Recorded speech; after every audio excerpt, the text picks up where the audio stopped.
Now I'm gonna start with a disclaimer saying that this video is hard for me to make because it shows the utter disrespect of us African Americans in the fashion industry. So this video is about André Leon, and before we begin, please like and subscribe below, and yeah, on with the video.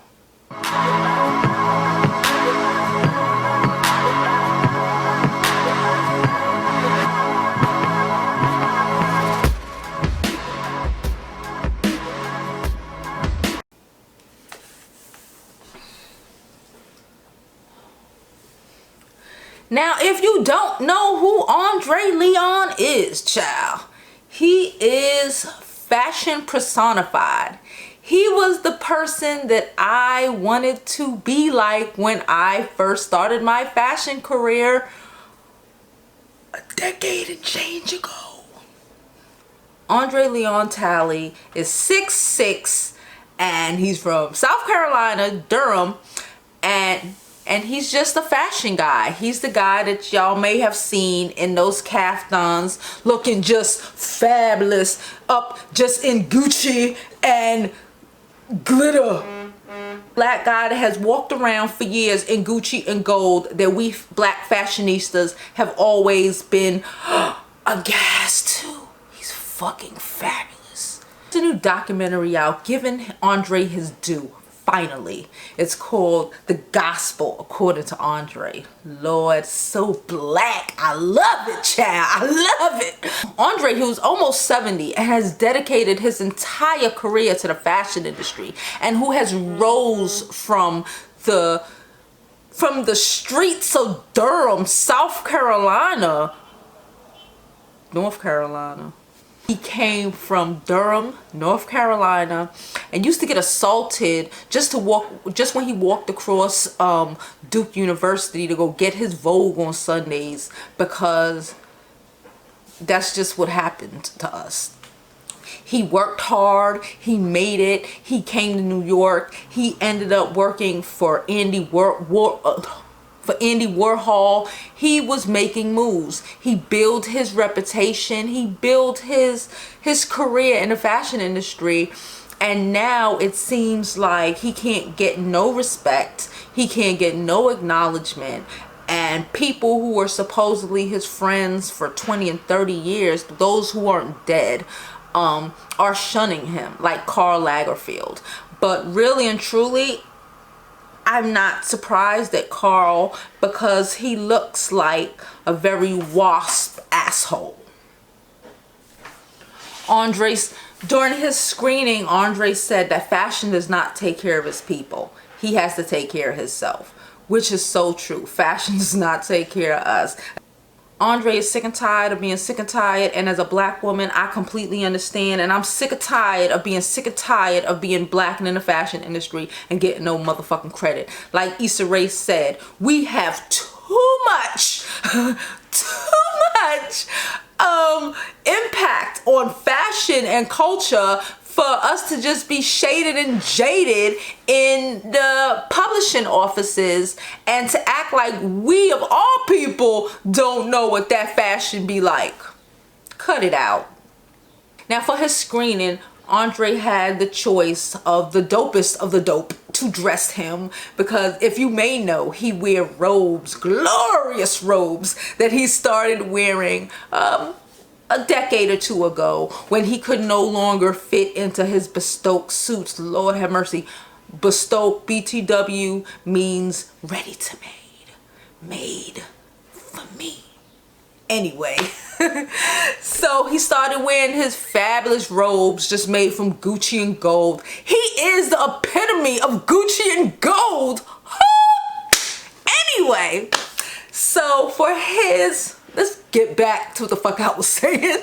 For his premiere, he got him a awesome golden red Gucci outfit from Dapper Dawn. If you don't know who Dapper Dawn is, you not black, you ain't bout it, you ain't a fashionista.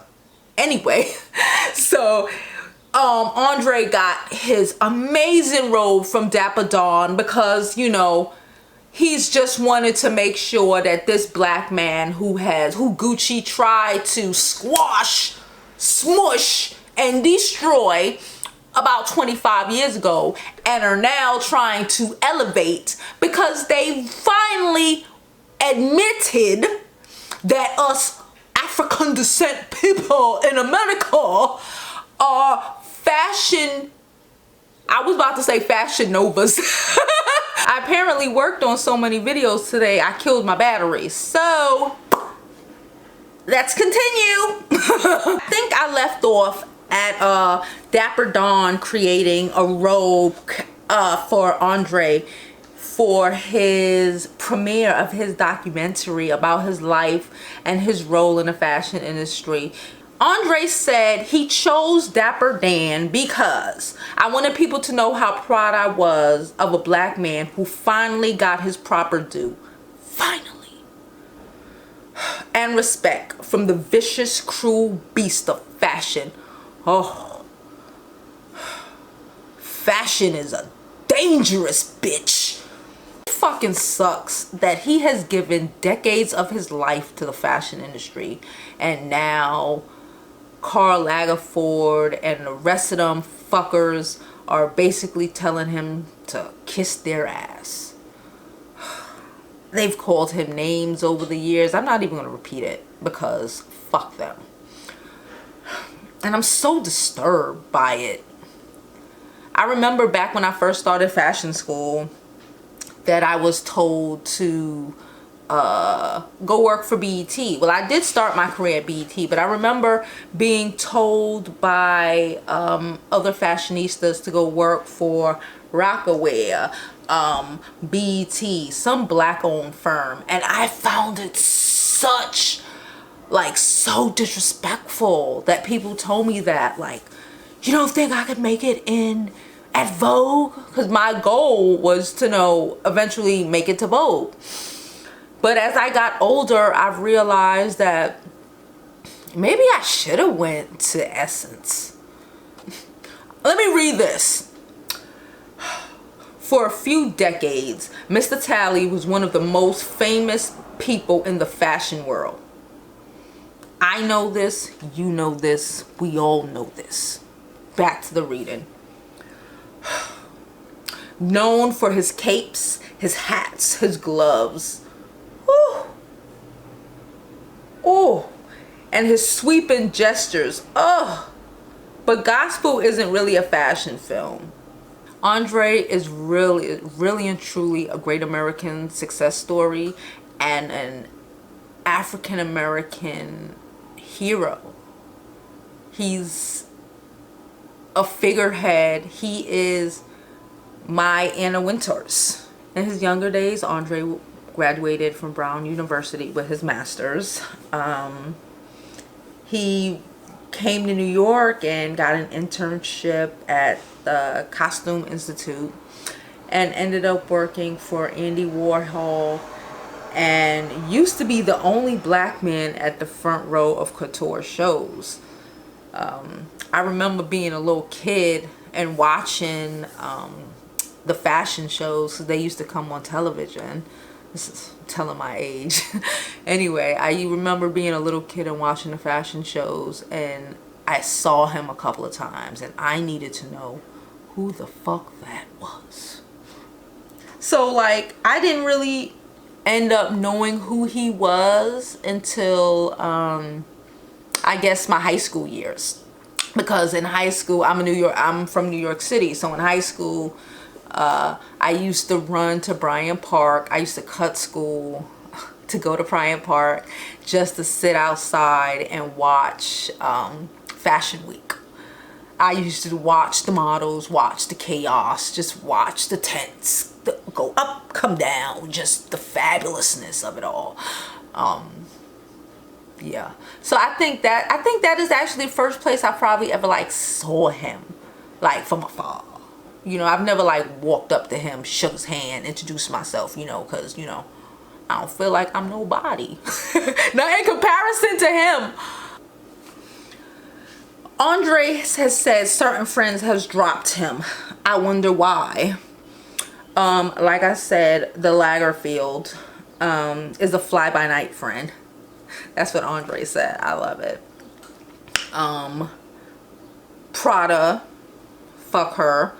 But really, if we looked at the history of these fashion companies, I used to read, like, I've literally read probably 80%.